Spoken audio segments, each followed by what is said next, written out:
Hello, my name is Jason, and this is Monty. And today we're going to be talking about time travel. More specifically, we're going to be talking about what period of time would you go back to if time travel actually existed right now. So let's say tomorrow time machine comes out and you can actually buy one. That's kind of the funny thing actually about time machines is like if they actually came out, they'd be horribly expensive. So, but like self-driving cars right now. Yeah, pushing all that aside. Let's get started. What do you think? What time period? Well, there's a couple of time periods that I'd like to travel back to, and specific places that I'd like to travel back to. Okay, first, let's say within 100 years. So within 100 years. Within the last century. Let's do that first. first. Within the last 100 years, I would travel back to... Oh, wasn't prepared for that. It's a very interesting question. Probably somewhere around the suffrage movement in 1940. Interesting. My answer has kind of remained the same over the last few years. I would go back to the 1960s. About the midway through the 1960s, you know, the Cold War is in full swing. Social rights movements are finally coming to fruition, and all of this distrust, rioting, and creativity is just pouring out of the United States. And that actually led to the rise of people like Steve Jobs, Bill Gates, John Lennon, and a lot of other very creative minds that have changed the face of the United States and history as we know it.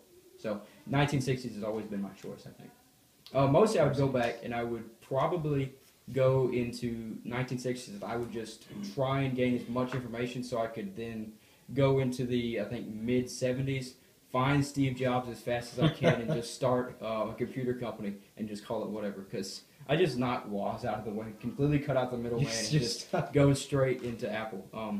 But yeah, okay, let's say within the last 1,000 years. In the last 1,000 years? How does that cut it? Well, I don't know. That should be pretty easy. I mean, there's a lot of stuff to cover. If you go into the 1800s, really the earlier 1800s, when the United States of America is just getting its rise, it's really getting into the Constitution. Yes. Andrew Jackson was president, all that fun stuff. And you get a lot more into it. We're a growing nation. Speaking of that, I would totally go back into like 1776 through about like 1783. That time period is so interesting to me. You know, we were sort of just like coming out of our own, and we were sort of building this nation that we now have, and we were sort of establishing rules. We were, you know, I think that even you've said in the past that we really didn't even have a solid Bill of Rights. That was added later, you know. So we were really, all these rights were still up for grabs, and we really established the country that many of us now love to live in. So I think that's an interesting time period, and most definitely on my list. Correct. So, in that, if we were just any time in the past, where would you go? Anytime. I think I would like to go back to the Age of Reason, more specifically the time period in which Adam Smith, John Locke, people like that lived. I really love that idea. I really love the sensibilities that were coming about during that time period. But other than that, I like the Renaissance. Now we're getting out of U.S. history. Renaissance is fun. I love the United States history, so. But I think the Renaissance would also be a lot of fun just to sort of see the epoch of human creativity and artistic license and taste. So that'd be fun. Around the Renaissance period, specifically, I would like to travel to the classical period of music.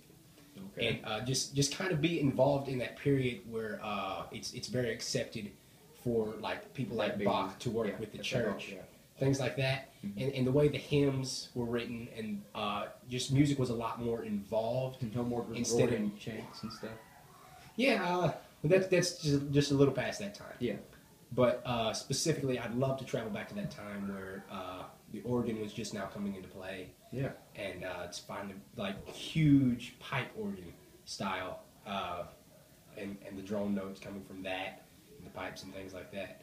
It's a really, really interesting time in music. It's kind of where all our most musical scores in today's films come from, is that style. Not necessarily that style, but the way they most definitely orchestrated it. Out of that, yeah.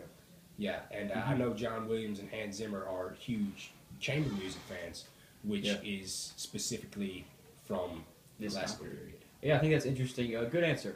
So time travel, I think, is one of those things, and it's really enamored people for hundreds and thousands of years. You know, really, I think it's just so enamored and so embedded in popular culture. And, you know, even if you can see the thumbnail, I think I made a little bit of a homage to Back to the Future. Of course, 2 weeks ago, this will come out tomorrow, so 2 weeks ago that was Back to the Future Day, and we couldn't actually do anything for that. So I didn't want to make this kind of about that in a sense, but not really. But yeah, I think time travel is a really interesting thing. I honestly don't know if we'll see it in our lifetime. I doubt it at this point, but if we do, I don't know. We'll see what happens. So, you got anything to add, Leslie? No. Okay, with all that said and done, we do have song inspection next week. So, what are we going to be doing on?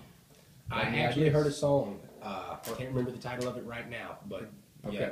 So, I think then we almost have it decided. That's better than we usually Almost do. said, yeah. We usually get to like Friday and then we're trying to It's find a almost a song. week ahead. Yeah, so that's good. So with all that said and done, thank you so much for watching. My name is Jason. He is Monty. and we're signing off.